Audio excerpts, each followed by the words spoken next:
Hey, what's up? Good evening, everyone. It's Saturday, September 13th, 2025. I'm Bradford Best. This is week two NFL DFS breakdown. Quick overview from week one.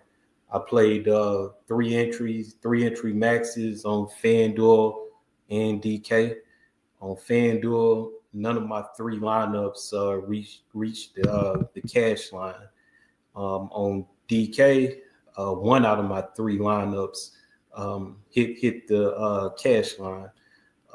It seemed like I had Ibuka on DK, but on FanDuel, I didn't have him in neither one of my three lineups. But that's okay. It's just week one. It's an 18-week season, so just going to try to get better each week. Some of my plays, they did do well. Um, Travis Etienne, he had a really good game. He just didn't get in the end zone. Um, Bijan Robinson, Michael Penix, they did well. So it was a crazy slate. I think the craziest thing about the week one slate was that New York Jets and Pittsburgh Steelers game, really going off when everybody thought that was a game that you could pretty much X out with the low total, including myself. But that was the game that actually exploded for offense. But enough of that. It's a new week two. Excited about it. It's 12 games. I'm going to just talk about each game primarily from a DraftKings perspective. I'll add some FanDuel thoughts in as well, but I'm just going to stick to DraftKings as far as the main points of my analysis. So without further ado, let's get started. And as always, if you have any questions or comments, feel free to just post them in the chat, and I'll answer them the best to my ability. All right, so first game we got on the slate is the Jacksonville Jaguars at the Cincinnati Bengals. Look at these eyes real quick. And so over under total of 49.5, with the Bengals being favored by 3.5 points. If I'm not mistaken, I believe this is the highest total game on the slate. So I do think this is the game that we need to pay attention to. For me, one of the key plays in this game, I think, is going to be Chase Brown for the Cincinnati Bengals. He's what's his price? He's 6,800 on DK. I think he's low 7,000s on FanDuel. I can't remember, but he had a decent week one. He had 13.1 DK points, but the thing that stood out to me on the box score was the 23 touches, 21 rushing attempts, 2 receptions. Those 23 touches in a game where they didn't really score that many points. And now you got another game against a Jaguars team who's not known to be that strong defensively. High total, they're home favorites. I think Chase Brown is a strong tournament play this week, and I'm most likely going to have exposure to him in my lineups on both sites. I'm going to be doing the 3 entry max again on both sites. So I do like Chase Brown a lot. Other plays in this game, of course, you have Joe Burrow and Jamar Chase. They really disappointed in week one. Cincinnati, they only had seven yards of offense in the second half. They're not cheap. Let me go to Chase price. Chase, he's the highest priced receiver on DK, 8,100. Joe Burrow, he's 6,600. Now they could explode. This could be a bounce back game for them because Jacksonville's defense is not as good as Cleveland's defense. And then this game is at home. It got a high point total. So I definitely could see them going off. So I think they're firmly in play. You could do a double stack with T. Higgins and Jamar Chase.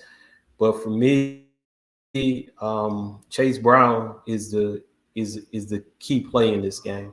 So I do like him at running back. I like him. I like Cincinnati's defense, and I think that's all I have to say about the Cincinnati side. On the Jacksonville side, I think that Brian Thomas Jr. is a good run back. He had an underwhelming game as well in week one. He did get like I think a rushing touchdown, like I think he had a rushing touchdown. I can't, let me see. Yeah, I think he had a 9-yard rushing touchdown, but he only had one catch for 11 receiving yards. But we know from last year that he's the number one wide receiver for Jacksonville. So I think as a run back, if you want to run back a piece for Jacksonville with Chase Brown, or if you're going to run back the stack of Burrow, Chase, and run it back with a Jacksonville piece. I do think Brian Thomas Jr. is a good play. 6,700 mid-tier price. His ownership could be kind of low because of his weak performance in week one. So I do like him. I'm not really interested in anybody else on Jacksonville. I think that Trevor Lawrence, maybe for like large field tournament, Travis Hunter, I think he had 5 catches. Yeah, maybe for a large field tournament. But the key plays that I think, again, in this game, Chase Brown, Brian Thomas Jr., and I don't mind the stack with Cincinnati from the passing perspective of Burrow and Jamar Chase and T. Higgins, if you want to use that stack. But in closing, again, this game does have the highest total at like 49.5 on the main slate. So I definitely think it's a game you want to get some type of exposure to, because a lot of points could definitely be scored in this game. I'm going to keep it moving. Next game on the slate, Buffalo Bills at the New York Jets. 47.5 over under total, with the Buffalo Bills being favored by 6.5 points. So this game right here, I think it's a really good game too. Let me start on, I like both sides of it. Let me start on the Buffalo side. Josh Allen, he went off on Sunday night. Was that Sunday night or Monday night? It was Sunday night, week one, incredible game. So he's the highest priced quarterback on the slate at 7,100. Put up 41.76 DK points in the first game, 394 passing yards. What was it? 30 rushing yards, I think. It's hard for me to read this. Yeah, but 30 rushing yards. He had a great game. I think he's probably one of the top quarterback plays on the slate for week two. They're playing against the Jets. We did see Aaron Rodgers and the Pittsburgh Steelers. They put up a lot of offensive production versus the same New York Jets team. So definitely I want to endorse Josh Allen as being a top quarterback play for week two. He can get it done through the air as well as on the ground with his legs. I do think you have some viable stack options to pair with Josh Allen. Keon Coleman. I hope that wasn't like a one-game fluke, but, he's 5,100. He had 8 catches on 11 targets with a touchdown for 28.2 DK points. I like him a lot. I like what he showed in week one, and I like his price as well. So now there is a chance that Khalil Shakir, he could get heavily involved in the passing game. He actually had 6 catches in week one, but that pairing of Josh Allen and Keon Coleman. I definitely like that as a stack pair. That's probably going to be in one of my 3 lineups. Again, Coleman, he's at a great price, and I want to say he was drafted in the first round last year, but week 1, he showed what type of upside or ceiling, if you will, that he has. Not really interested in Cook, and I think Cook might be questionable. Let me look at this. Cook. Oh no, Cook. He's 6,400, but I'm really not interested in James Cook. I do think one of the tight ends. I know Kincaid is probably their top option at the tight end position, but if you want to kind of punt the position, you could probably use Knox. But yeah, Buffalo, they look to be in a great spot in my opinion. And again, I'm doing the 3 lineups, 3 entry max. I'm going to have Josh Allen in one out of the 3 on both sites. So I highly recommend playing Josh Allen this week. And to continue talking about this game, I like the other side too. I'm a Justin Fields believer. Justin Fields, he was in like the tournament takedown lineups on both sites, if I'm not mistaken. The good thing about Fields, his price is still kind of low relative to the slate. Fields, he's 5,700 on DK. I can't remember the price on FanDuel, but I know it's low relative to the slate. They are at home. We did see Buffalo in week 1. Their defense, they allowed Baltimore to put up a lot of offensive production. So if that same type of scheme or whatever you want to call it, if it holds true in week 2, Justin Fields could be looking for a big day.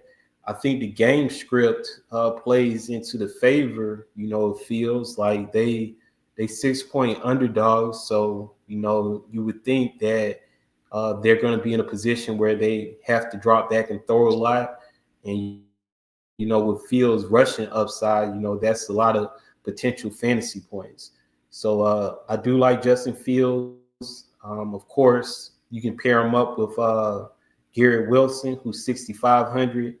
Week 1, Wilson had 7 catches for 95 yards and a touchdown. I like that pairing a lot. So I think both sides of this game is viable in tournaments this week.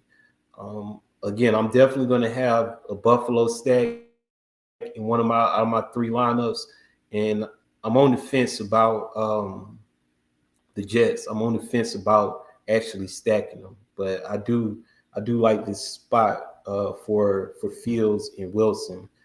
And to add on, Breece Hall, he's in play too. He's not my favorite play, because there are some very solid running backs that you can choose this week. But hey, he's a low price. He's had a history for being able to get it done out of in the receiving game as well. So, if the Jets are trailing in this game, as the odds would indicate, you could pick up a few receptions for Breece Hall. So he's in play as well. But in closing, I will say that Buffalo is the team that I'm very, very high on, but I do like the Jets as well.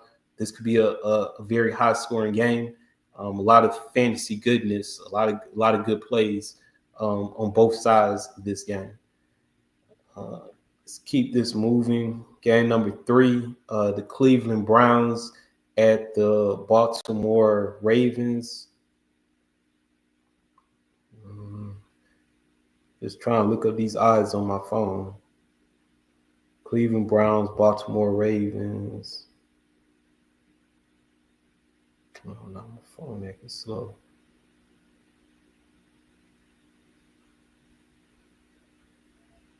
Okay, 45.5 over under total. Baltimore Ravens favored by 11.5 points. So Cleveland side, I just don't really have any interest. I don't want to play Flacco. I don't think he has any rushing upside. Um, I know they're gonna probably be trailing and have to throw a lot, but Cleveland, they're probably a fade for me. Outside of maybe like a run back, if I got a full Baltimore stack, maybe Jerry Judy. But overall, Cleveland is a team that I want to fade this week. Now, Baltimore, I think Lamar Jackson is firmly in play. He's firmly in play. He's at home. Baltimore, they're 0-1. They're in a position where, they're going to want to get a win. The Cleveland Browns, they've been talking trash in the media this week. So that adds some fuel to the fire. But Lamar Jackson, 7,000. I like him. Derrick Henry, I think, is an excellent play as well. He's 8,200 on DK. Want to say maybe 9,200 on FanDuel. But the game script, home favorites, 11.5 points. One of them defenders on the Browns talking about it's easy to to tackle Derrick Henry. I think he want to make a statement this week. He had that fumble on Sunday Night Football week 1, so I think he want to redeem himself. And we saw, he can get 150 yards rushing any given game, and all he needs is just get in the end zone one or two times. He's paying off his salary. So Lamar and Derrick Henry, I do like those guys. If you want to stack someone with Lamar in the passing game, of course, it would be Zay Flowers. What is Flowers' price? 6,200. It would be him. I don't know what was up with Mark Andrews week 1. Like, I think he only had one, maybe 2 catches. It was no Isaiah Likely. Like, he just didn't get involved in the offense. So I'm not really big on Mark Andrews this week. I do think Baltimore's defense is in play. When you have a team that's favored by 11 points, and if they cover that spread, you're going to have the opponent dropping back to pass a lot. Now, Baltimore's defense, yeah, they're going to be one of the higher price ones, but if you can afford Baltimore's defense, they're firmly in play as well. I think that's all I have to say about that game right there. Like, I like Baltimore, but I still like Buffalo. So far, we on game number 3. Buffalo and Josh Allen. That's the top one right there. That's the top stat. I think they the top one. Josh Allen and Coleman. But that's all I have to say about that game. A lot to like about the Ravens. Don't like Cleveland. Let me move to game number 4. New York Giants at the Dallas Cowboys, and see what the odds are. 44.5 over under total. Cowboys favored by 4.5 points.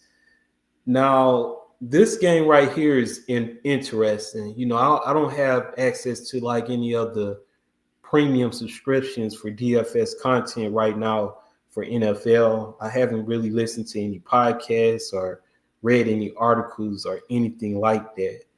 But for me, I like Javonte Williams. Javonte Williams, let's see. His price is, where is he at? Goodness. 5,800 on DK. And I don't know why I can't remember the FanDuel prices right now. I just can't remember them. But I like Javonte Williams. I don't know if he's going to be popular. I don't know what type of ownership he may get. But Dallas, they're home favorites. They've had a little extended rest because they played that initial Thursday night game. In week 1 versus the Eagles, Javonte Williams had 15 carries for 2 touchdowns, and they were losing. They were like they lost that game. I say all that to say is if the game script plays out, how I think it will, Dallas, got a lead on the Giants. You're gonna get those fourth quarter carries, and Javonte Williams. It showed week 1 that they will give him those goal line carries. I don't think Dak Prescott is like, the type of quarterback that's, going to sneak it in, in them close yardage situations. So I just think that adds value to Javonte Williams' touchdown equity. Also, his price, it's a lower price compared to some of the higher price running backs. So you get value in his price. So, Javonte Williams, I like him a lot. So I don't know how popular he'll be.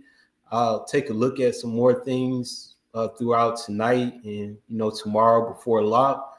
But Javonte Williams, I like him this week. And I like the Cowboys defense. I think that's a little good stack. Running back and team defense. Cowboys defense, they are 3,000 on DK. Forgive me, but I can't remember the FanDuel salary, but they're on the lower half of as far as salary pricing for team defenses. I just think it's a great stack. So if he can get 15 carries in a game that they lose, if it's a game that they're winning in the head, those 15 carries could turn into maybe 20 carries. And if he can get in the end zone, and to add on to it, it is a 1 week sample size. It's one week sample size, but the New York Giants, they allowed the most rushing yards in week 1. I want to say it was like 220 rushing yards total versus the Washington Commanders. So if they're not going to stop the run like that, Javonte Williams, I'm endorsing him as a strong. I don't want to say if he's necessarily value, but mid-tier running back play. I like him. So again, I'm playing 3 lineups on both sites. Javonte Williams will be in like at least 1 out of 3 on both sites, unless some crazy value open up tomorrow. Other players on the Cowboys, I'm not really interested in Dak Prescott. I do respect that the Giants defense, as far as like, defending the pass and their front four, as far as getting to the quarterback. I just feel like Dak Prescott, he's not going to have to really be throwing the ball a lot. So I'm not big on Prescott. CeeDee Lamb is always in play as a one-off. He's always in play as a one-off. On the Giants side, the only play that I'm interested in is Malik Neighbors as a run back for Javonte Williams. A 1 versus 1 game stack. You know what I'm saying? Like, the Cowboys get a good lead and the Giants have to throw the ball a lot. Malik Neighbors, he's 7,100 on DK. He had 12 targets, but only 5 catches. But that target usage, that's something that's good for fantasy. So if those 12 targets, maybe they turn into 7 or 8 catches. It's an indoor stadium, Cowboy Stadium. So Malik Neighbors is a one-off. That's it on the Giants. Cowboys, Javonte Williams, Cowboys defense. That's mainly what I like from that game. What's this game number 5? I think Chicago Bears at the Detroit Lions. Let me look up the odds real quick. Sorry. NFL Bears. Okay, yeah. 47.5. Detroit Lions favored by 6.5 points. We know last year, Detroit, when they played at home, a lot of their games were very, very high scoring. But in week 1, Detroit, they look kind of bad. A lot of that probably had to do with the defense for Green Bay. But for me, I get it. Jared Goff, Amon-Ra St. Brown, Jameson Williams. Yeah, they could go off. It's a decent total game. But for me, playing 3 entries, I'm not getting to Detroit as far as the Jared Goff in the passing game. I do think they are viable, but I'm just not going to get there. Now the running backs, it's always interesting. I think Gibbs is in play. He's an explosive back. We saw that Aaron Jones had a decent game on Monday night. The only thing that always concerns me about when you play Gibbs is how much usage is David Montgomery going to get. Sometimes it don't make a difference because Gibbs still goes off. But then sometimes Montgomery gets all the touchdowns, and Gibbs it hurts his fantasy score. And then they don't have the same offensive coordinators. There's a lot of questions about this Detroit team. Again, I do think they are viable in tournaments. Again, they play better at home. This is a weaker defense in Chicago, but I might get some exposure to Gibbs, maybe. But overall, for me, in the 3-entry lineup type of format, I'm not really going to have much of Detroit. On the other side, for the Bears, Caleb Williams, he looked good. He looked good in that first quarter. I think he started off 9 for 9, 10 for 10. But in the when you consider it's 12 games on the slate, I want to stay away from Caleb. Like on the road, I don't trust him on this slate. Again, for those of you, if you're doing 150, 20 entry maxes, yeah, you can stack this game up because, like I said, last year, games in Detroit, they always used to go off, just high scoring. But for me, I just don't really see anything that's that intriguing. If I had to just pick one thing, I would say maybe Jahmyr Gibbs is probably the play that I have the most interest in from this game. And with that, I'm going to move to the next game. New England Patriots at the Miami Dolphins. Okay, I don't like to do this, but sometimes you have these strong opinions. This game, I don't want no parts of it. I don't want any parts of it. I did 3 entry maxes last week. My stats were like one of them was a Falcon stack with Michael Penix, Drake London, running it back with Ibuka. I think I had Bijan Robinson. My second stack was Tampa Bay, Mike Evans, Ibuka, running back with Drake London.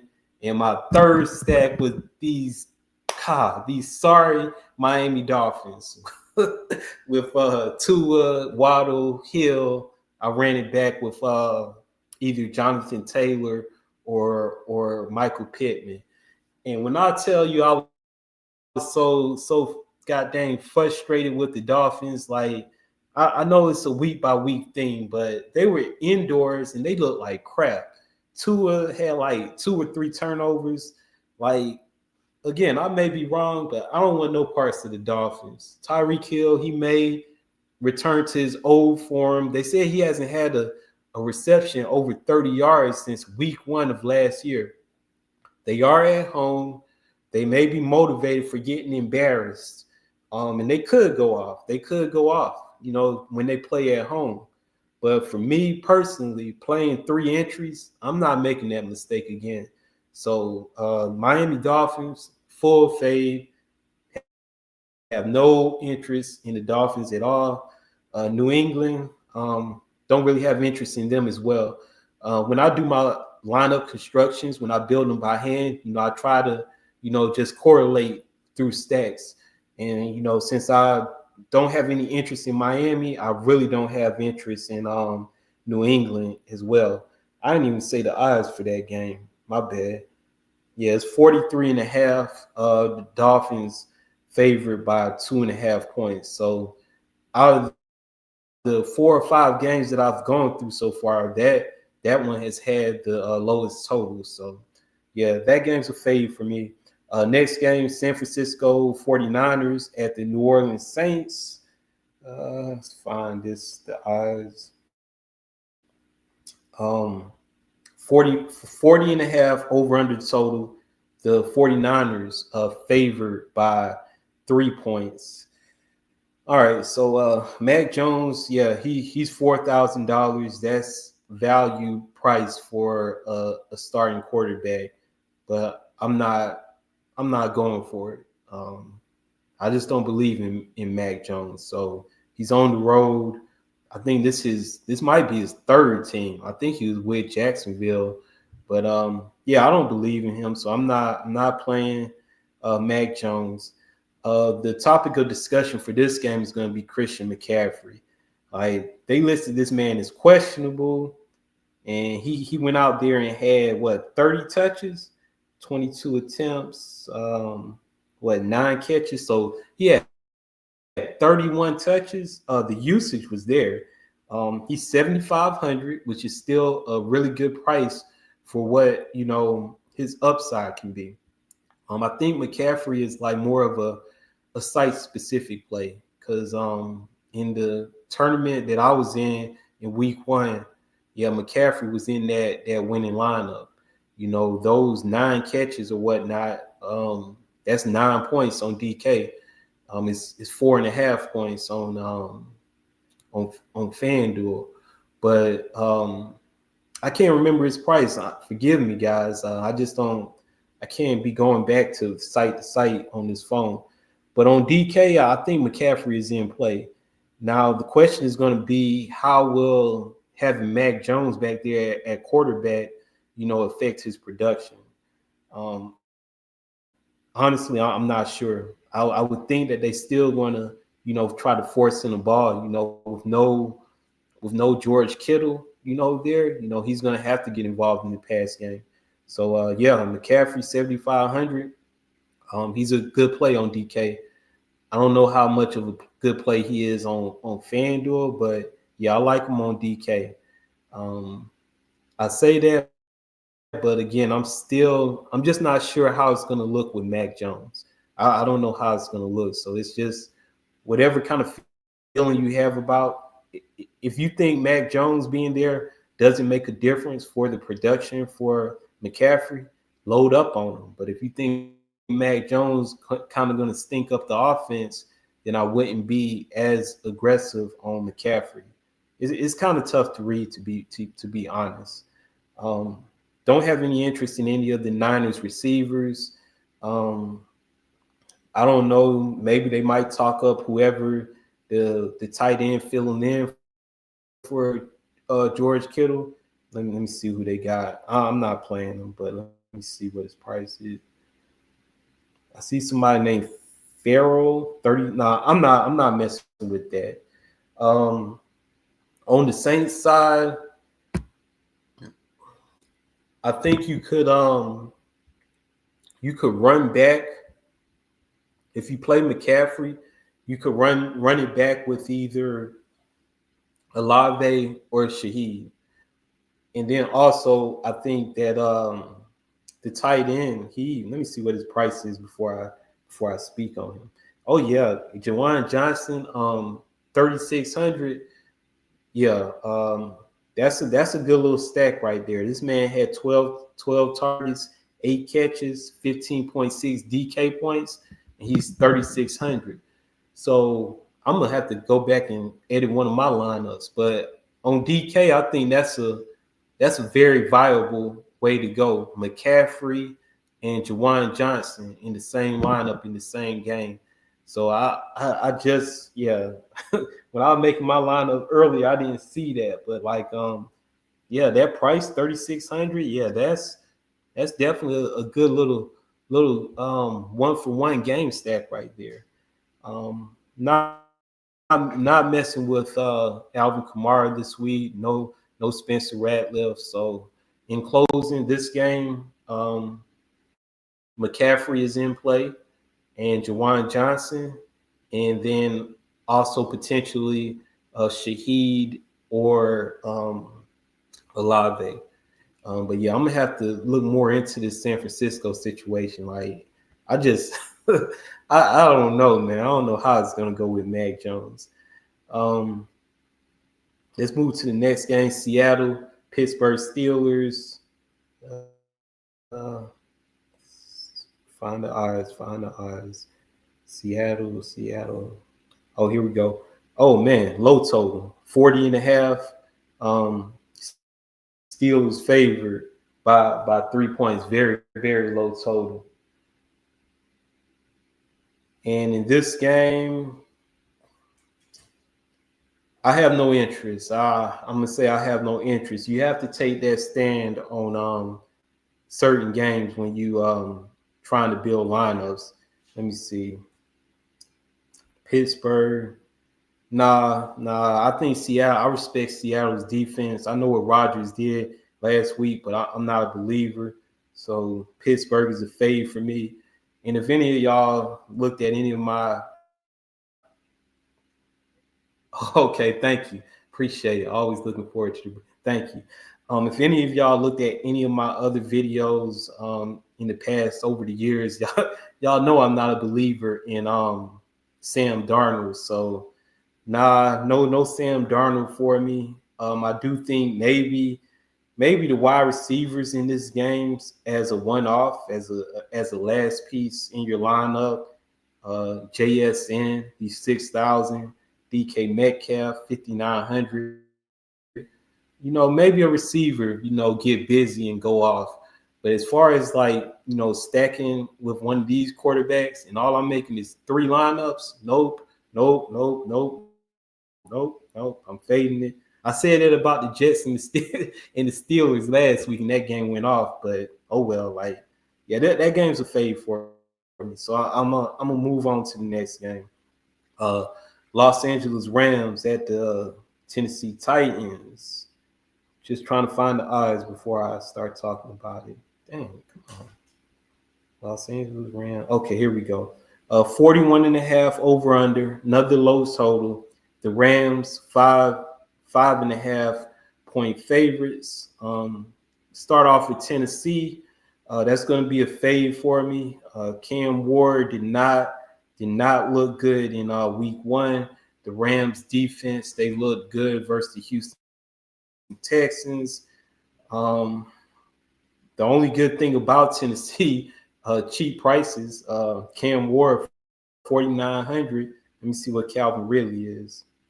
Ridley is 4,900. So yeah, their prices are cheap. I mean, I've seen crazy things happen in these tournaments. So get a little cheap stack and get everybody else expensive around them. But I'm fading Tennessee. The Rams, I don't want to play Stafford, but I would consider as one-offs Puka Nacua or Devontae Adams. And, Kyron Williams, he's okay. He's viable. Not one of my favorites. But overall, the low game total, was it 41 and a half? That's just something that, I'm just going to try to stay away from. So don't have much interest in that. How many more games we got? 3 more. Carolina Panthers at the Arizona Cardinals. Let me find these eyes real quick. Carolina Panthers. All right, here we go. 44 and a half over under total. The Arizona Cardinals favored by 6.5 points. Carolina side don't really have much interest. However, Chuba Hubbard always seems to like do well fantasy wise. So I will say that I guess Chuba is in play. I played him last week. He got a touchdown, but I'm not playing him this week. But I would say he's in play. Bryce Young, similarly to Cam Ward, good price on DK at 5,100. If you get these cheap guys, I mean, they will allow you to pay up at other positions, but I think there's other value you can find, which I'll talk about later. But Carolina, they're going to be a fade for me. I think Arizona is interesting. Arizona's always interesting when you got Kyler Murray with his rushing potential. He's 6,400. Um, Marvin Harrison Jr. He had a good game week one. He's 5,800. So that's a nice little price stack right there. Harrison had 5 catches, 71 yards, and a touchdown in week one.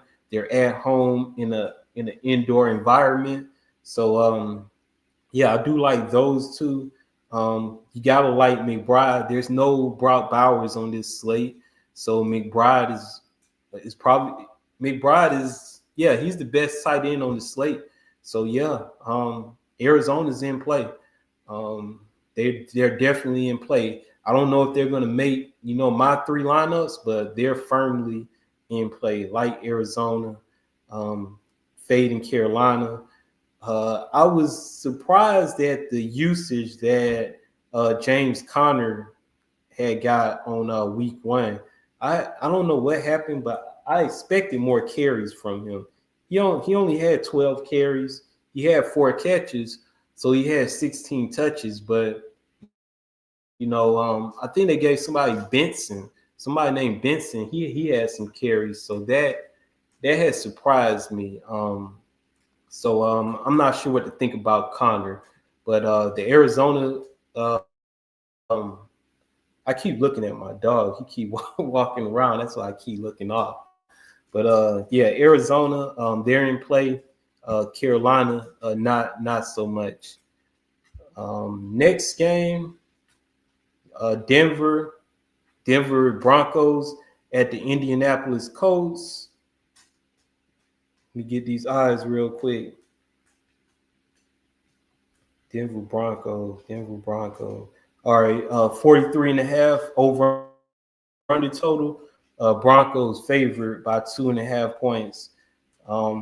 This is another one of them games that I really don't have much interest in. I know Daniel Jones went off last week, but the Broncos defense should be better than the Dolphins defense in week one. Jonathan Taylor is someone that's always in play, because he's someone that can get 20, 25 carries any given week. So I will say you can consider him. But overall, this game is just a fade for me. Denver doesn't have anything that excites me. The total is right around 43. So this is not a game that I'm looking to get exposure to. That's just what it is. And let me move to this last game, and I'm gonna close it out. Philadelphia and Kansas City. Now, I like this game a lot. Super Bowl rematch. 46.5 over under total. The Philadelphia Eagles favored by 1.5 points. I like this game. So I said Josh Allen, that's my number 1 stat. Kansas City is my number 2 stat. I'm going with Kansas City, man. Let's break it down real quick. So Mahomes, 6,200. That's kind of low. That's a good price for him. Then their receivers. Listen to these prices on DK. Hollywood Brown, 5,200. Juju Smith-Schuster, 4,000. Hollywood Brown, he's hurt. He got hurt, and I'm sorry. Let me slow down. Xavier Worthy, he got hurt in the first play in week one last Friday. And you saw the usage. Hollywood Brown had 16 targets and 10 catches, I think, for 99 yards. That just give me that usage and his speed, 5,200. Man, I'm locking in the Kansas City stack. Juju, I think he played 88% of the snaps, but he's like the de facto number 2, maybe number 3 receiver. he's 4,000. And not to mention Travis Kelce, he's 5,000. And just imagine if Taylor Swift is at the game. You know they're gonna try to turn him up. So and to add on to it, they got their butts kicked in the Super Bowl. They're at home. On Philadelphia, Jalen Carter, he's going to be back. So that will, solidify the Eagles' run defense, which will pretty much kind of force Kansas City to throw the ball. The game has a close spread at 1.5 points or whatnot. I love Kansas City. Like between Kansas City and Buffalo, like Josh Allen stacks and Patrick Mahomes stacks, man, these are my two favorite. I'm on the fence about what I'm gonna do with my third lineup, but I'm gonna have these stacks in two of them. To continue talking about this game, like once you stack it up, like for example, this is like kind of what I'm thinking for DK. You stack it up with Mahomes, Hollywood Brown, Juju, and Kelsey. You can do a double or triple stack. Then run that thing back with AJ Brown. And man, he only had one catch week one, and they didn't pass it to him to the fourth quarter. And then another thing, Kansas City's defense. Did y'all see what the Chargers and Justin Herbert did to them? Man, Justin Herbert went off on them. So Justin Herbert had like 300 plus yards passing, two passing touchdowns. So if Herbert can do that, just imagine if Jalen Hurts is able to do anything close to that. And I think Dallas Goedert is out, so that will increase, the likelihood that AJ Brown or Devontae Smith, get busy in the passing game. So I love this game. Now that I've been talking about it for a few minutes, this might be my favorite one over the Jets and the Bills. And you get that late night, you get the late afternoon exposure as well. I like the Philadelphia side too. Hurts, Brown, Devontae Smith. I don't know about Saquon. I mean, he's a great player, but I don't know if I like him that much for DFS. But both sides of this game is great to me, and I definitely think getting exposure to this game would be to your advantage for week 2 slate. So did I miss anything in this game? Did I miss any plays? I think that's about it. So that's game number 12. Let me close this out. Give a quick summary of what I'm thinking this slate. So in this video, I basically talked about DraftKings plays. FanDuel is similar, but a little different because the scoring system is different. My favorite stacks this week are going to be Buffalo, Josh Allen, Coleman, Kansas City, Mahomes, Juju, Hollywood Brown, Kelsey. And then my third favorite stack, it's kind of risky. I like the Jets. I like Fields and Wilson. I like Lamar and Flowers. What's that? That's like 4. I say that's, and then Hurts for Philadelphia. That's like a 5th one. So those are probably my favorite stacks. But I just want to put an emphasis on Buffalo and Kansas City being my favorite too. Running backs, I like Chase Brown from Cincinnati. Highest total game on the slate at 49.5. They're home.